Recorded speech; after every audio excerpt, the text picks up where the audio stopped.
E aí galera, tô arrumando aqui a aparelhagem aqui no meu escritório, meu quarto, quer dizer, aqui ao fundo, meu mapinha.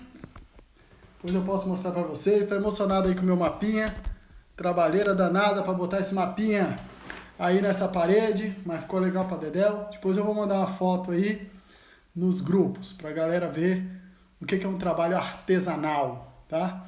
Hoje a temática eu vou deixar depois gravado aqui.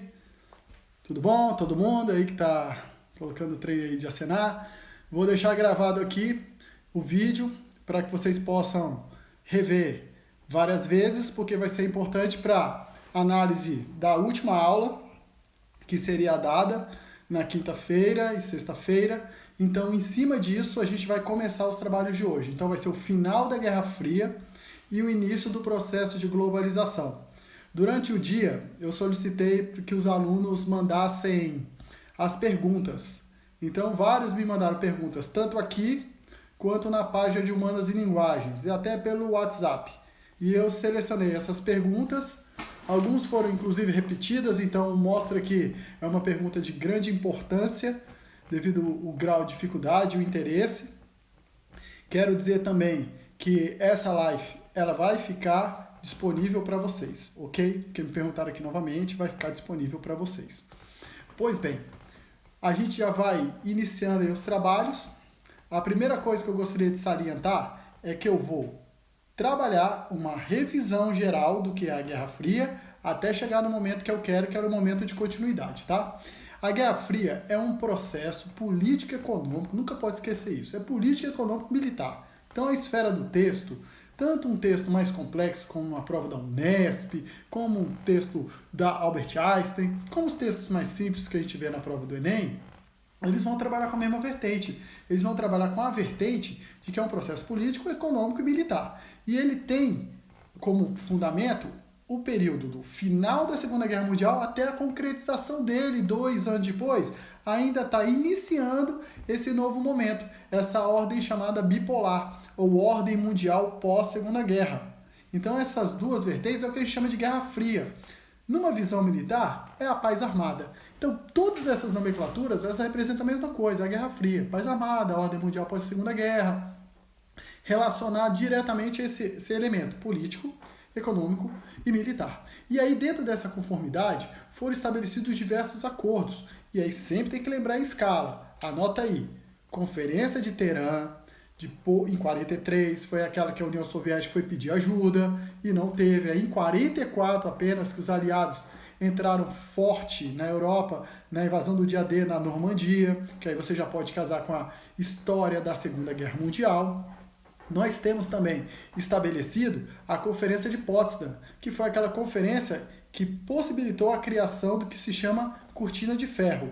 O nome não foi dado por Stalin. Me perguntaram isso, se foi o Stalin que fez essa dominação. Não. Foi o Winston Churchill. Ele era primeiro-ministro da Inglaterra, porque tinham 3 forças nesse momento. Estados Unidos, representando a grande potência capitalista na América, principalmente, né, influenciando o mundo. Na Europa, a grande força da Segunda Guerra Mundial foi o Reino Unido. E tínhamos a União Soviética. Então, Winston Churchill, numa fala pública lá nos Estados Unidos, na universidade, ele estipulou que a União Soviética estava com o interesse de dominar o mundo, começando pela Europa, estabelecendo uma verdadeira cortina de ferro. Então foi aí que se estabeleceu essa ideia da cortina de ferro, ok? Então, primeira conferência, Teherã, depois vem Alta e vem Potsdam. Aí a gente sempre fala muito de Potsdam com Alta, porque a divisão da Alemanha ela foi pensada em Alta e foi concretizada em Potsdam. Então, nessas 3 estruturas, a gente verifica claramente esse processo. Alta, cortina de ferro. Potsdam, oficialização da divisão da Alemanha, para não cometer o mesmo erro. Isso vale também sua atenção. Quando estiver estudando o panorama histórico da Primeira Guerra para com a Segunda Guerra, a relação França-Alemanha mudou bastante. Na Primeira Guerra, humilhação, revanchismo. Na Segunda Guerra, desenvolvimento, continuidade das relações. É aí que você vai, depois, lá no YouTube, buscar o vídeo sobre o histórico da União Europeia, que você vai entender também mais, tá? Sempre casando todas as informações que a gente vai passando para vocês. Aí, a partir daí, vieram os acordos de caráter militar, sempre relacionando 2. OTAN, Pacto de Varsóvia. A OTAN, 1949, era uma data efeméride que iniciou ano passado e ainda não terminou, então é importante saber. Não caiu no Enem, não caiu na Universidade de Brasília. Então, dentro dessa configuração, a OTAN nasce a partir do momento que a União Soviética estabelece seu desenvolvimento bélico nuclear. Entra aí a primeira pergunta que me fizeram. Perguntaram o que era uma Pax Americana, PAX Americana. O que é essa Pax? É um momento que dura de 45 até 49, no qual os Estados Unidos é o principal agente para a manutenção da paz no mundo. Porque ele detinha as armas de destruição em massa, na época, bomba atômica, as ogivas nucleares. Ele que tinha a maioria desses mísseis. Em 49, a União Soviética estabelece a dela, então gera um certo equilíbrio militar. Em 55, a União Soviética faz o bloco militar ligado ao socialismo, chamado Pacto de Varsóvia, no qual participam vastos países do leste europeu, com exceção de 2, Albânia e Iugoslávia, vou falar daqui a pouquinho, e dentro dessa configuração, ela vai se estabelecer como um elemento de proteção como a OTAN, não de ataque. Muita gente pensa que a OTAN e o Pacto de Varsóvia são elementos de ataque, mas não são. Nunca houve um ataque direto entre as grandes potências. Vale aí uma anotação. Nunca houve ataque direto entre as grandes potências, apenas em áreas periféricas. Vietnã, Coreias, Afeganistão, mas nunca um ataque entre União Soviética e Estados Unidos, Romênia e França, membros do Pacto de Varsóvia, membros da OTAN, sem ataque. Nenhum, sem ataque nenhum. Então 55 foi feito. E o motivo? Entrada da Alemanha Ocidental, RFA, na OTAN. Quando a Alemanha Ocidental entrou na OTAN, se estabeleceu o seguinte: agora nós temos a área ali do contexto do limite entre as duas Alemanhas como uma área extremamente passível de ser conflituosa. E aí foi criado esse bloco.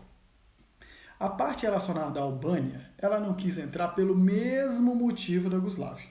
Eles não entraram no Pacto de Varsóvia, não entraram na Comecon, que é o agrupamento econômico dos socialistas, e não estavam sob a influência direta da União Soviética. Fator A, B, C, D, E. O fator significa não precisaram dos socialistas para retirar os nazistas do seu território. Fizeram isso sozinhos. Então eles não estavam sobre essa dependência. A União Soviética não entrou na Iugoslávia durante a Segunda Guerra Mundial. Então não se estabeleceu lá, como foi feito em outras nações, como Polônia, na época Tchecoslováquia, Hungria, Romênia, Bulgária, e aí vai. Perfeito? Tanto a Albânia quanto a Iugoslávia. Tranquilo? Então, em cima disso, nós temos esses dois agrupamentos. E aí, da parte que fizeram uma outra pergunta, o pessoal me perguntou o que era a Comiforme. Viu lá uma questão, falei, que diabo é isso aqui, Comiforme? Comiforme era o agrupamento dos países socialistas ditos comunistas, no qual iriam gerenciar os órgãos de infraestrutura, desenvolvimento e político. Então precisava de um órgão para gerenciar, por exemplo, o Pacto de Varsóvia. Então, para o Pacto de Varsóvia ser acionado, precisava que a Comiforme determinasse uma necessidade disso. E por várias vezes ele foi acionado. Ok? Então isso é a Comiforme. Comecon é econômico. Pacto de Varsóvia é puramente militar. E a Comiforme é de gestão do mundo socialista. Já do capitalista nós temos diversos elementos como a OCDE, que foi muito forte na Europa e cresceu para o mundo, e hoje é um grupo dos países desenvolvidos, participam da OCDE. Nós tivemos o Banco Mundial para infraestrutura e desenvolvimento, nós tivemos o FMI para emprestar dinheiro para países com dificuldade, todos eles dentro de uma ideia de uma doutrina Truman de contenção ao socialismo, que é o pilar central da Guerra Fria. Aí lá teve o Plano Marshall na Europa e o Plano Colombo que teve na Ásia. Então, no panorama geral, eu queria que você tivesse noção disso. E para finalizar a noção inicial, as chamadas corridas. Tem que dar uma lida no material que você já possui, estipulado as corridas. Corrida aeroespacial, a questão de chegada na Lua, a importância dessa corrida aeroespacial para fins de desenvolvimento de satélites, porque aí entra na competência 4 de tecnologia. Muito pedida, diga-se de passagem, na UNB. Essa parte relacionada à tecnologia, a UNB gosta bastante, principalmente do meio para o final da prova. Então, fica ligado nisso. Estados Unidos e União Soviética, correram para o espaço. A União Soviética saiu na frente, lançou a primeira sonda, o primeiro homem, mas os Estados Unidos pousou na Lua, e os dois começaram a desenvolver satélites, a desenvolver mísseis intercontinentais, que é uma outra corrida, a corrida armamentista, que no momento que se falou em mísseis intercontinentais, a Guerra Fria se tornou ainda mais tensa, porque agora não precisava de um avião para lançar o míssil sozinho poderia se movimentar, então poderia ter míssil em navios, poderia ter míssil em submarinos, então a situação ficou ainda mais complexa. Outro ponto importante aí que eu queria salientar é a questão da corrida olímpica. Na corrida olímpica, merece atenção a Olimpíada de Moscou, boicotada pelos Estados Unidos e pela China, e a Olimpíada de Los Angeles, de Moscou em 80, de Los Angeles em 84. E é a primeira Olimpíada que a gente chama de Olimpíada globalizada, a Olimpíada que reativou a relação entre as nações, foi uma das Olimpíadas que mais deixou legado, que foi a Olimpíada de Barcelona, na Espanha. Vale atenção para esse assunto, porque esse assunto, embora seja a Guerra Fria, ele pode vir atrelado a um problema que a gente está vivenciando hoje. O Japão está discutindo, então isso é um fato muito importante, o Japão está discutindo a possibilidade das Olimpíadas não ocorrerem esse ano, devido ao Covid. O Covid está atrapalhando até no processo olímpico. Então pode ser que as Olimpíadas só ocorram no ano que vem. Então você vê, então pode ser colocado um texto como esse, chamariz, e aí fala-se da questão de processos olímpicos históricos. Então já sabe que durante as Olimpíadas havia também uma forte disputa. E aí finalizo essa parte das disputas com a questão ideológica. Espiões dos dois lados, CIA do lado americano, serviço secreto, KGB do lado da União Soviética, serviço secreto. E nos Estados Unidos tem uma questão, que é normalmente permeada e quando vem o pessoal considera muito difícil, que foi inclusive um fator de pergunta aqui. O que é o macartismo? Então, o que é o macartismo, professor? Pô, o macartismo é o seguinte, era um senador chamado Joseph McCartney que começou a perseguir os americanos em território americano, ou estrangeiros que viviam nos Estados Unidos, que eram taxados de comunistas. Então, no país onde pregava-se a liberdade, a democracia, o direito à fala, na década de 50, início da década de 60, existiam fatos como esse. E o exemplo que eu sempre uso é do Charlie Chaplin, que foi muito perseguido por Joseph McCarthy, quando saiu dos Estados Unidos, porque ele não era americano, para receber um prêmio, o visto dele simplesmente foi cancelado. Então esse cara tinha muito poder nos Estados Unidos. Mas do mesmo jeito que foi muito poderoso, ele terminou a vida dele sem prestígio, abandonado politicamente. Então esse é o primeiro fundamento. Uma outra pergunta que merece muito destaque foi a questão dos governos da União Soviética. Me perguntaram aqui se há necessidade de saber o nome de todos os presidentes da antiga União Soviética. Não há necessidade. É muita gente.